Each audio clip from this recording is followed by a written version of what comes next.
పరిశుద్ధ గ్రంథం నుండి కొరింథీయులకు రాసిన మొదటి పత్రిక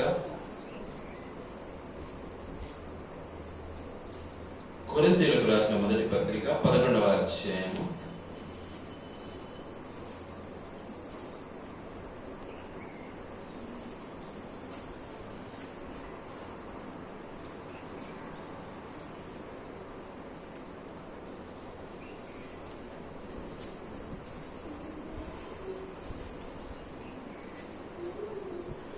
26 నుంచి చదువుకున్నాం. 26, 27, 28 చదువుకున్నాం. 26వ వచనం, మీరు ఈ రొట్టెను తిని ఈ పాత్రలోనిది త్రాగునప్పుడెల్లా ప్రభు వచ్చు వరకు ఆయన మరణమును ప్రచురించుదురు. కాబట్టి ఎవడు అయోగ్యముగా ప్రభు యొక్క రొట్టెను తిననో లేక ఆయన పాత్రలోనిది త్రాగునో వాడు ప్రభు యొక్క శరీరమును గురించి రక్తమును గురించి అపరాధి అగును. కాబట్టి ప్రతి మనుష్యుడు తను తాను పరీక్షించుకునవలెను, అలాగూ చేసి ఆ రొట్టెను తిని ఆ పాత్రలోనిది త్రాగవలెను. దేవుడు నిజంగా ప్రతి మాటను మనకు ముందు మనం విన్న ప్రకారము అవునా కాదా, ఎస్ ఆర్ నో, ఈ రెండే ఉండేది. నానబెట్టుడు ఉండదు దేవుని దగ్గర.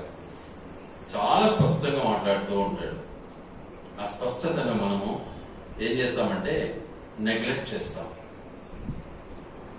నెగ్లెక్ట్. వాళ్ళు అట్టుండారే, వీళ్ళు ఇట్లుండారే, వాళ్ళతో మనకేం సంబంధం? అదే ఇప్పుడు మనం చదివాం. ఏం చదివాము? ఆమోసు గ్రంథంలో ఒకసారి జ్ఞాపం చేసుకున్నామా? ఆమోసు గ్రంథంలో ఏం చదివాము?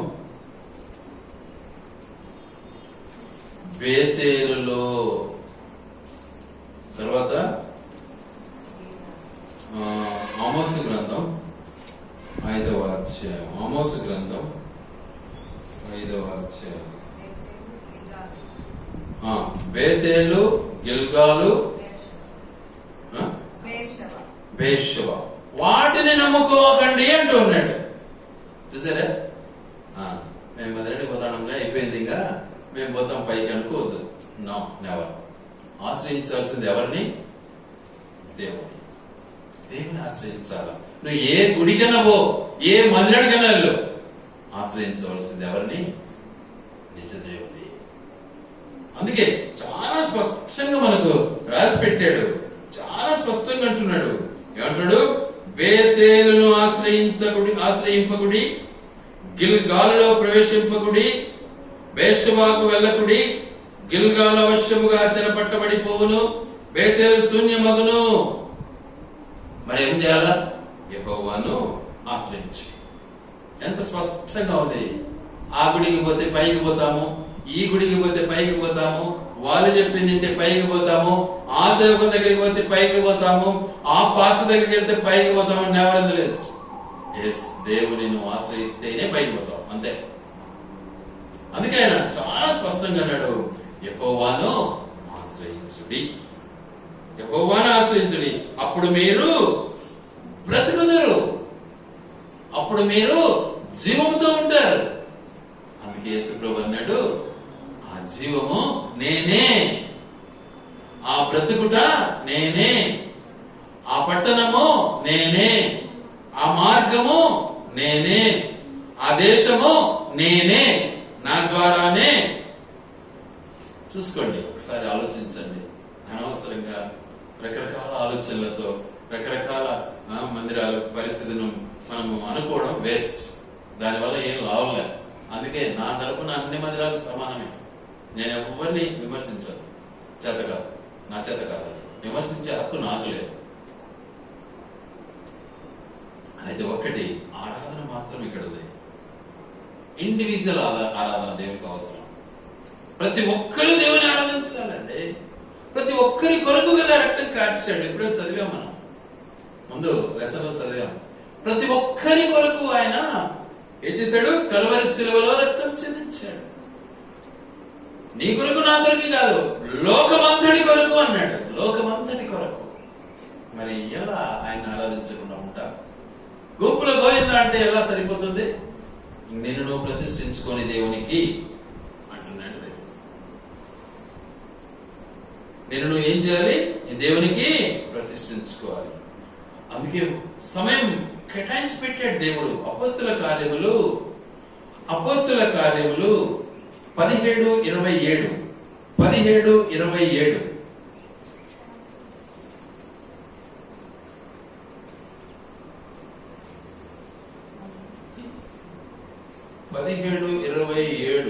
కంబైన్డ్ ఉంది. సరే కంటిన్యూ చేద్దాం. మరియు యావత్ భూమి మీద కాపురముండుటకు ఆయన ఒకరి నుండి ప్రతి జాతి మనుషులను సృష్టించి వారు ఒకవేళ దేవుని తడువులాడి కనుగొందురేమో అని తన్ను వెదకు నిమిత్తము నిర్ణయ కాలమును వారి నివాస స్థలము యొక్క పొలిమేరలను ఏర్పరచెను. ఆయన మనలో ఎవరికి దూరంగా ఉండువాడు కాడు. మనం ఆయన యందు బ్రతుకుచున్నాము, చలించుచున్నాము, ఉనికి కలిగి ఉన్నాము. అటువలే మనం ఆయన సంతానమని మీ కవీశ్వరులలో కొందరును చెప్పుచున్నారు. నిజంగా కాబట్టి మన జీవితం ఎలా ఉండాలి? ఆయన బిడ్డలము అని మన జీవితాన్ని అనుభవించడం నేర్చుకోవాలి. అలా నువ్వు చేయకపోతే ఆయన బిడ్డ ఎట్లా అవుతావు? నామాంకితంగా నీ బ్రతుకును మార్చుకుంటే ఆయన బిడ్డ కాలేవు సుమా. అందుకే దేవుడు చాలా స్పష్టంగా మాట్లాడతాడు, చాలా క్లియర్ గా ఉంది. తన్ను వెదకు నిమిత్తము ఏం చేశాడు? నిర్ణయ కాలాన్ని ఏర్పాటు చేశాడు, నివాస స్థలాన్ని ఏర్పాటు చేశాడు, పొలిమేరలను ఏర్పాటు చేశాడు. మరి యవ్వనికి అని ఉంది అక్కడ, చూసారా? ఏమన్నాడు అక్కడ? ఆయన మనలో యవనికి అన్నాడు. యవనికి, ఎవరికి అనలే. ఎవరికి అంటే ప్లూరల్ అయిపోతుంది. యవనికి సింగల్, ప్రతి ఒక్కరికి అని అర్థం. యవనికి దూరముగా ఉండువాడు కాడు. మరి ఎలా తప్పించుకుంటాను? ఆలోచించాలి ఒకసారి. ఎవరికి దూరముగా ఉండేవాడు కాడు. సమయం ఇచ్చాడు నీకు, ఆరాధన టైం ఇచ్చాడు, స్తుతించే టైం ఇచ్చాడు, ఉద్యోగానికి టైం ఇచ్చాడు, పని చేసుకోవడానికి టైం ఇచ్చాడు, భోజనం వండుకోవడానికి టైం ఇచ్చాడు, తినడానికి టైం ఇచ్చాడు. ప్రతి దానికి సమయాన్ని, నిర్ణయకాలాన్ని ఏర్పాటు చేశాడు. అంటే ఆ దేవుని ఆరాధించవా, స్తుతించవా, గణపరచవా? ఆ నిర్ణయకాలాన్ని నువ్వు వాడుకోవా? లేదు నేను నాకు నిద్ర వస్తానని నిద్రపోతావా? నీ బ్రతుకదేనా? ఆలోచించు ఒకసారి. కాబట్టి నీ జీవితాన్ని మార్చుకోవాలి. అందుకే తన్ను వెదకు నిమిత్తము ఆయన చేశాడు ఈ పనులన్నీ కూడా. ఎంత తొందరగా టాలెంట్ కాపాడుకుంటావో నీ చేతిలోనే ఉంది.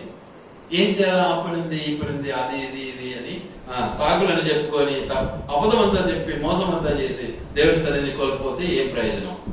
దానివల్ల ఏం లాభం? మనకు ఆలోచించుకో ఒకసారి.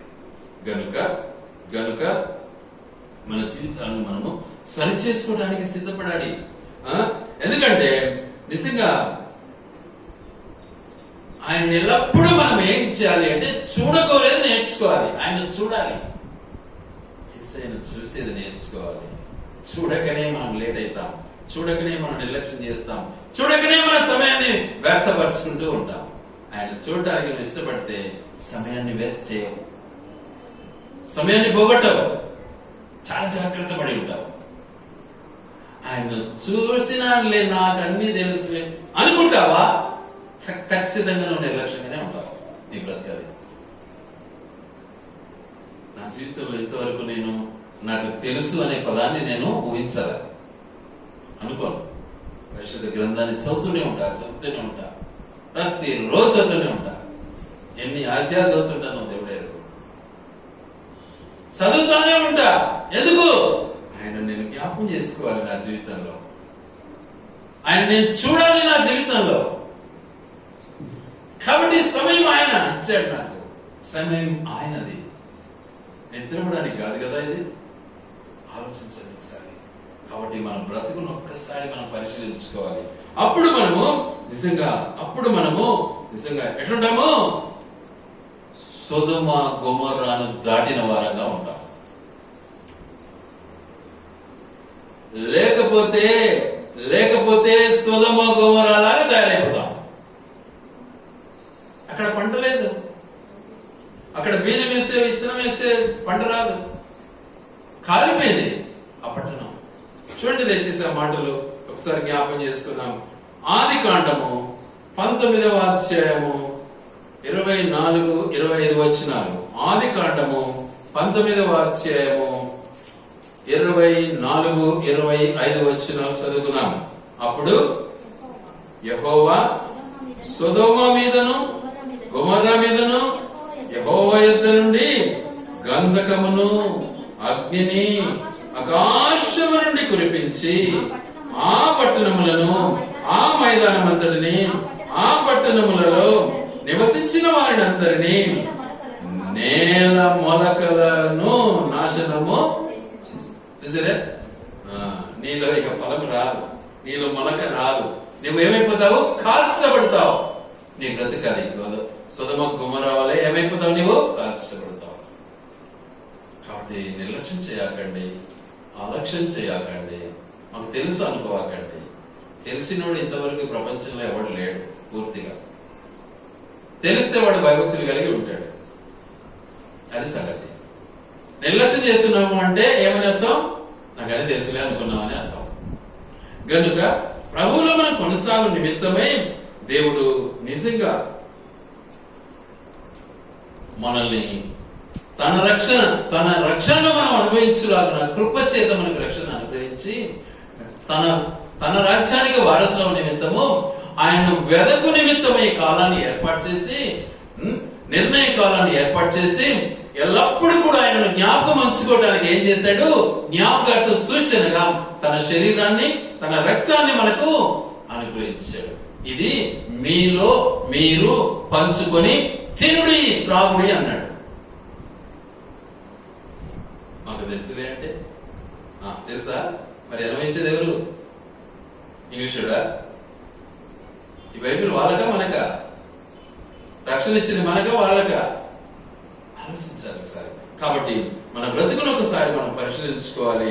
నిజంగా మనం ఎక్కడున్నాం, ఏ పరిస్థితిలో మనం ఉన్నాం. అందుకే ఆయన అన్నాడు, మీరు ఎప్పుడు ఆయన ఆశ్రయించినప్పుడు మీరు ఏమవుతారు? బ్రతుకుతారు అన్నాడు. ఆయన ఆశ్రయించినప్పుడే మీరు బ్రతుకుతారు. కాబట్టి ఆయన రాజ్యాన్ని, ఆయన నీతిని వెదకటం మన వశంలో ఉంది, మన వశంలో ఉంది. ఆయన వెదకాలి, ఆయన చూడాలి అన్నటువంటి ఉద్దేశాన్ని మనం కలిగి ఉంటేనే మనము ధన్యులమవుతాం. చూద్దాం ఆ మాటను ఎవరెలా కలిగి ఉన్నారు. మత్తయి సువార్త 6వ అధ్యాయం. మత్తయి సువార్త 6వ అధ్యాయం 30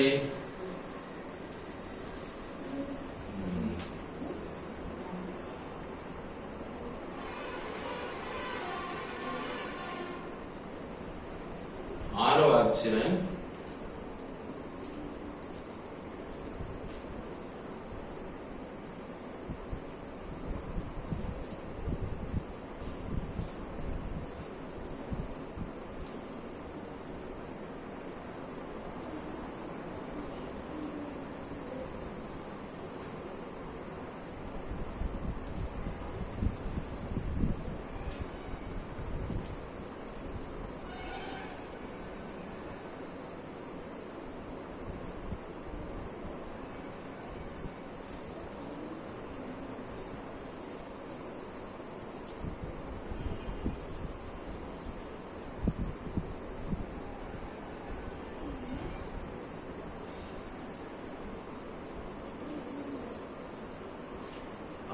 6:33.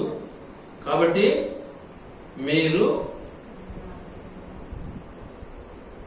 ఆయన రాజ్యమును నీతిని మొదట వెదకుడి, అప్పుడు అవన్నీ మీకు అనుగ్రహింపబడిను. రేపటిని గురించి చింతించబడి, రేపటి దినము దాని సంగతులను గురించి చింతించును. మీకు ఏనాటి కీడు ఆనాటికి చాలును. ఒక వ్యక్తి చూద్దాం, 12వ యోహాను సువార్త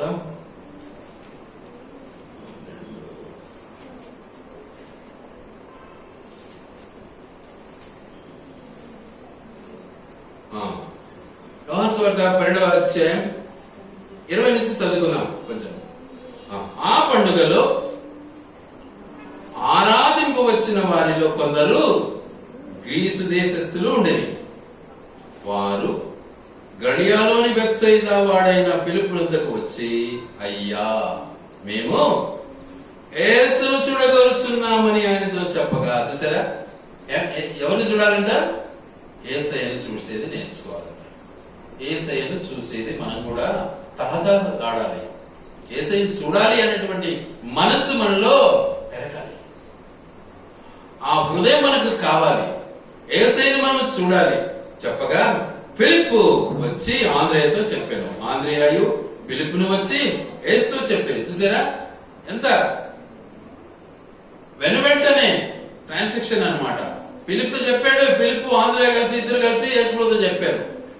యేసును చూడగోరెను. అందుకు యేసు వారితో ఇట్లను, మనుష్య కుమారుడు మహిమ పొందవలసిన గడియ వచ్చి ఉన్నది. గోధుమ గింజ భూమిలో పడి చావకుండిన ఎడల అది బట్టి గాని ఎడును, అది చచ్చిన ఎడల విస్తారముగా ఫలించును. చూసారా? కాబట్టి యేసును చూడగోరి వచ్చినారు అంటే ఏం కావాలి? మనము సంపబడి లేపబడాలి. ఏం కావాలి? పాపము స్థితి నుంచి మార్చబడి మారుమనసు పొంది పశ్చాత్తాపం కలిగి పునరుత్థానం కలిగి జీవించాలి. గోధుమ గింజ భూమిలో పడి చావకుండిన ఎడల అది అలాగే ఉండిపోతుంది. చచ్చిన ఎడల అది ఏమైతుంది? మృత్యుంజయుడైతుంది, ఫలిస్తుంది. నీ జీవితంలోనూ నిజంగా నిన్ను పాపం నుంచి విడుదల పొందటానికి నీ పాపాన్ని ఒప్పుకున్నావా? నీ పాపం నుంచి విడుదల పొందావా? ప్రాయశ్చిత్తానుసారమైన జీవితాన్ని ప్రభుకు అప్పగించావా? ఒకసారి ఆలోచించు. అలా చేయకపోతే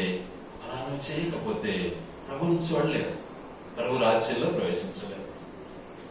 వాళ్ళు చూడాలని పరిగెత్తులు ఎవరు? వాళ్ళు గ్రీకు దేశస్తులు వచ్చారు. గ్రీకు దేశస్తులు, ఇండియా దేశస్తులు మనకు కూడా కావాలి. ఈ సత్యాన్ని మనం ఎరగాలి. దాన్ని బట్టి దేవుడు మనతో మాట్లాడుతున్నటువంటి ప్రతి మాటను మనము గుర్తించడం నేర్చుకోవాలి. వాటిని బట్టి మనం ముందుకు సాగినట్లయితే మనము ధన్యులమవుతాము. మనము ప్రభువును మనము చూడగలిగినటువంటి వారం అవుతాము. కానీ తన రాకడ చాలా భయంకరంగా ఉంటుంది. మనం చూస్తున్నాం. ఇప్పుడు ఒక స్థలంలో భయంకరమైనటువంటి సునామీలు పోతున్నాయి, ఒక ప్లేస్ లో భూకంపాలు పోతున్నాయి, ఒక ప్లేస్ లో వరదలు పోతున్నాయి, ఒక స్థలంలో యుద్ధాలు మంటలు రగులుకుంటూ ఉన్నాయి, ఒక స్థలంలో నిజంగా అగ్ని రాజబెడుతూ ఉన్నారు. ఇవన్నీ కూడా దేవుని రాకడకు సూచనలుగా మనము వీటన్నిటినీ గ్రహిస్తూ ఉన్నాం. వీటన్నిటినీ కళ్ళతో చూస్తున్నామండి. కళ్ళతో మన ముందు ఇప్పుడు ఈ మీడియా కళ్ళ ముందు పెట్టేసింది. అన్ని కూడా మాకు తెలుసనే దానికి లేదు అసలు. ఈ మీడియా ద్వారా ప్రతి వ్యక్తి కూడా చూడగలుగుతూ ఉన్నాడు. ఇంకా తెలుసుకుంటే ఎలా? అందుకే వాక్యం సెలవిస్తున్న మాట ఏంటంటే, పేతురు రెండవ పత్రిక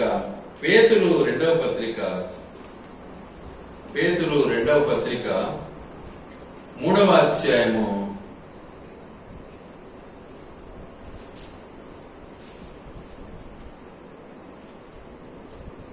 10వ వచనం ఎలా ఉంటుందో చూద్దాం. ముందు చదివినాం ఒకసారి. అయితే ప్రభు దినము దొంగ వచ్చినట్లు వచ్చును. ఆ దినమున ఆకాశములు మహాధ్వనితో గతించిపోవును, పంచభూతములు మిక్కటమైన వేండ్రముతో లయమైపోవును, భూమియు దాని మీద ఉన్న కృత్యములను. ఇది సంగతి. అంతవరకు నువ్వు నేను ఉండము. ఇప్పుడే ఇవన్నీ జరుగుతున్నాయి. చాలా వరకు ఆలోచించాలి ఒకసారి. ఇవన్నీ అయినాయంటే మనం ఎక్కడ ఉంటాం? భూమి మీద ఉంటామా? ఆలోచించాలి. మరి ఇది జరగక ముందే మనం ప్రభువును మనము నిజంగా అనుభవించే వారమై, అంగీకరించిన వారమై, పశ్చాత్తాప హృదయులమై, దేవుని యొక్క నిజంగా రక్షణను అనుభవించే వారమై, ఆయన రక్షణ పాత్రలో పాలు పొందే వారమై ఉండాలని దేవుని యొక్క ఉద్దేశం. మనకిచ్చిన రక్షణ పాత్రను మనము గట్టిగా పట్టుకోవాలి, వదిలిపెట్టకూడదు. దాన్ని గట్టిగా పట్టుకోవాలంటే అటు ఇటు చూడకూడదు, దిక్కులు రైట్ లెఫ్ట్ చూడకూడదు, లోకాన్ని చూడకూడదు, చక్కగా చూడాలి దేవుని వైపు. అప్పుడు మన జీవితం ధన్యమవుతుంది. దేవుడు మన పట్ల తన యొక్క అమూల్యమైనటువంటి తన ఉద్దేశాన్ని మన పట్ల నెరవేర్చడానికి ఇష్టపడతాడు. కనుక ప్రభువులో మనము కొనసాగాలి. ఎల్లప్పుడూ ప్రార్థనా జీవితాన్ని మనము అనుభవించాలన్నదే దేవుని యొక్క ముఖ్య ఉద్దేశం. చూడండి దయచేసి 2వ దినవృత్తాంతముల గ్రంథము 2వ దినవృత్తాంతముల గ్రంథము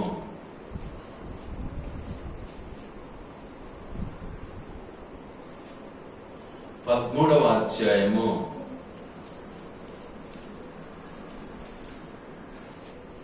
14వ వచనం చదువుకుందాం. యూదావారు తిరిగి చూచి యోధులు తమకు ముందును వెనుకను ఉన్నట్లు తెలుసుకొని యెహోవాకు ప్రార్థన చేసిరి. యాజకులను బూరలు ఊదిరి. అప్పుడు యూదావారు ఆర్భటించిరి. యూదావారు ఆర్భటించినప్పుడు యెరోబామును ఇశ్రాయేలు వారందరూ అబీయా ఎదుటను యూదావారి ఎదుటను నిలువలేకుండానట్లు దేవుడు వారిని మొత్తెను. చూసారా, దేవుని పక్షాన మనం ఉంటే శత్రువు మనల్ని ఏం చేసుకోలేడు. మొత్తి పారేసినాడు.